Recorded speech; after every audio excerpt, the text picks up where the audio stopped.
영국과 남아공 변이 바이러스에 이어서 브라질 변이 바이러스도 국내에서 확인이 됐습니다. 또 정부가 사회적 거리두기 조치를 2주 연장한 가운데 코로나19 확진자는 54일 만에 300명대로 떨어졌습니다. 취재기자 연결합니다. 신현중 기자.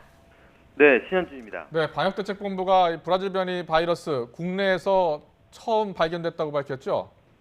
네, 중앙방역대책본부는 지난 10일 브라질을 출발해 독일을 거쳐 인천공항으로 들어온 입국자 1명의 검체에서 브라질 변이 바이러스가 확인됐다고 밝혔습니다.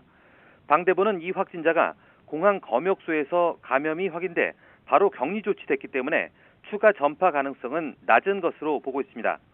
브라질발 코로나 변이 바이러스가 국내에서 확인된 것은 이번이 처음입니다.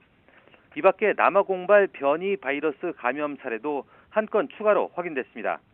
이로써 현재까지 국내에서 확인된 변이 바이러스는 모두 18건으로 늘었습니다.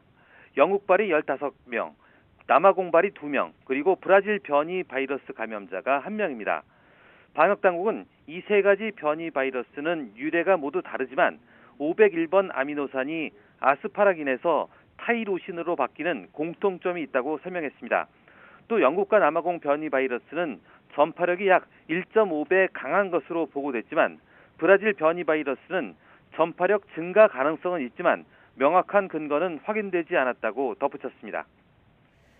네, 신규 확진자 수는 300명대까지 떨어졌는데 방역당국은 아직 확실한 안정세로 보기는 힘들다고 경고했다고요.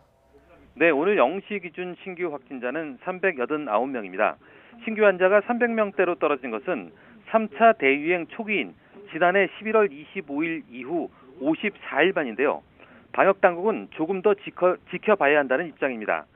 방역당국이 지표로 삼는 일주간 평균 하루 확진자 수는 지난해 12월 25일 정점 이후 3주 연속 감소세입니다.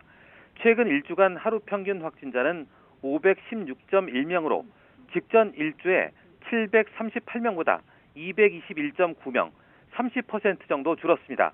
또 감염 재생산 지수가 0.79로 1 이하로 떨어졌고 경남권 이외 권역에서는 확진자 수가 감소 추세에 있다고 밝혔습니다.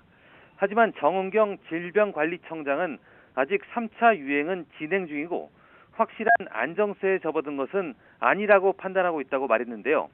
감염 경로를 알 수 없는 사례가 22.3%로 여전히 많고 거리두기 조정에 따라 집합 금지 시설의 운영이 재개된 점, 그리고 감염 취약 시설의 집단 감염이 지속하고 있는 점 등을 위험 요인으로 꼽으면서 방역 수칙 준수를 당부했습니다. 지금까지 사회부에서 YTN 신현주입니다.